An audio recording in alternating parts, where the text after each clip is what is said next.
Something extraordinary happened inside a federal courtroom, and it wasn't the defendant who ended up in custody. In a scene that stunned court observers, U.S. Marshals escorted multiple defense attorneys out of an active federal trial and into holding cells, all on direct order of the presiding judge. The attorneys weren't accused of a crime outside the courtroom. They weren't defendants. They were the defense team detained mid-trial in front of the jury. Legal experts are already calling it one of the most dramatic courtroom confrontations in decades. According to court filings and eyewitness accounts, this wasn't a moment of raised voices or a heated objection gone wrong. It was the culmination of weeks of escalating conflict between the defense and the bench conflict that ultimately crossed a legal line. Today we're breaking down exactly what happened, what the official record shows, and why this moment could permanently change how federal trials are conducted in the United States. What triggered the removal? The incident didn't come out of nowhere. According to an 18-page contempt order later entered into the record, the presiding judge, U.S. District Judge Sarah Caldwell documented 17 separate instances of what she described as willful and deliberate violations of court orders by the defense team. The issues began weeks earlier, during pre-trial proceedings. Judge Caldwell issued a clear order prohibiting both sides from referencing specific materials that had been ruled inadmissible. These materials were deemed prejudicial and excluded following formal motions. Despite that order, the defense referenced the prohibited material multiple times, beginning as early as their opening statement. Court transcripts show Judge Caldwell immediately intervened, issuing a direct warning and placing the defense on notice. She explicitly stated that further violations could result in contempt findings. The lead defense attorney acknowledged the warning on the record, but according to filings, the violations didn't stop. Part 2. Escalation ISD, the courtroom, 4:30 to 8:30. Over the following days, Judge Caldwell documented what she characterized as an escalating pattern of non-compliance. The defense repeatedly referenced excluded evidence. They continued arguments after objections were sustained.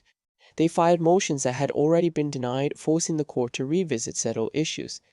On one occasion, court transcripts indicate the lead attorney continued speaking for nearly 40 seconds after the judge instructed him to stop 6 separate times in a single day. More significantly, the defense openly challenged the court's authority.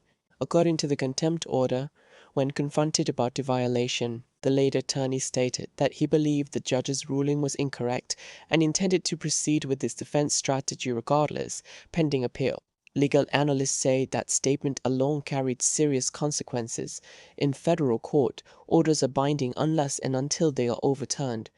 Disagreeing with a ruling does not permit ignoring it.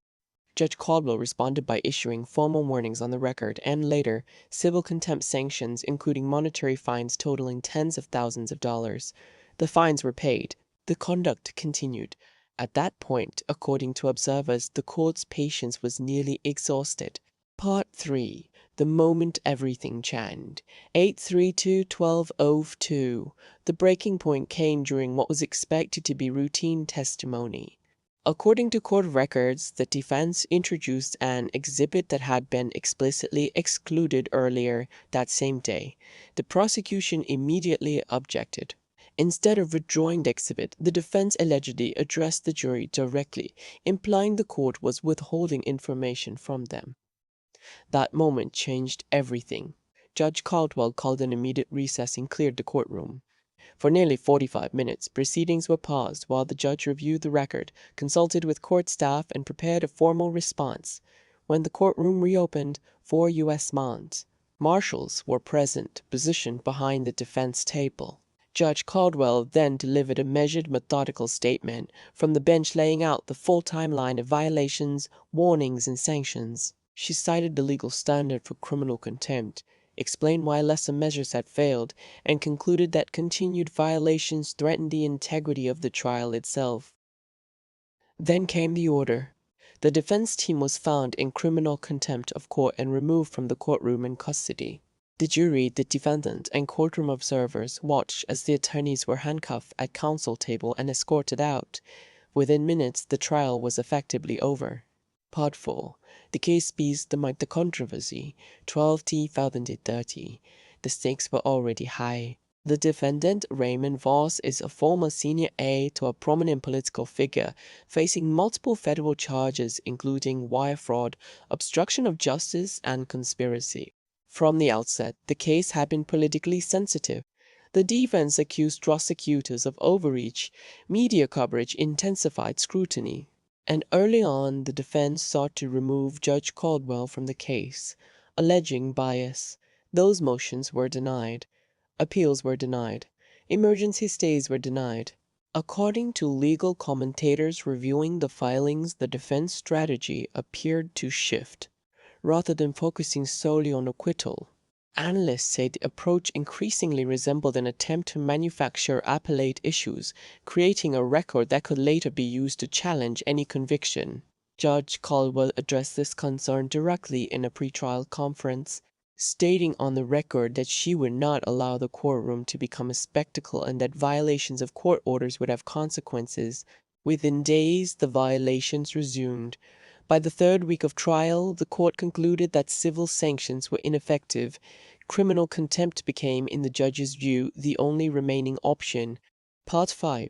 Legal and Historical Context 1530-13. Contempt citations against attorneys are not unheard of, but this scenario is exceptionally rare.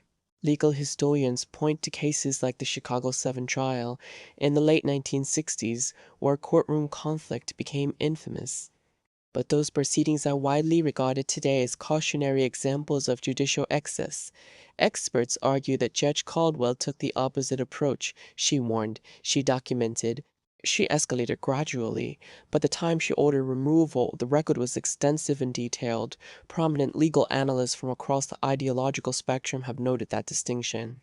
Some have described the contempt order as unusually thorough, designed to withstand appellate scrutiny. Others have emphasized the broader implications. Criminal contempt carries potential jail time, professional discipline, and lasting career consequences. Meanwhile, Judge Caldwell declared a mistrial, allowing prosecutors to retry the case with new defense counsel. Whether the defendant can argue prejudice from the incident remains an open question one appellate courts may eventually weigh in on. Complexion. Why this moment matters. 1830-20, this case isn't just about one courtroom confrontation. It's about where the line exists between aggressive advocacy and defiance of judicial authority. Defense attorneys play a critical role in protecting constitutional rights, but federal courts rely on compliance with lawful orders to function at all. Judge Caldwell's actions have ignited debate nationwide, and legal experts say this case will be studied for years in law schools, ethics courses, and appellate opinions. Whatever your perspective, one thing is clear: a line was crossed, and for the first time in decades, a federal judge enforced it in full view of the nation.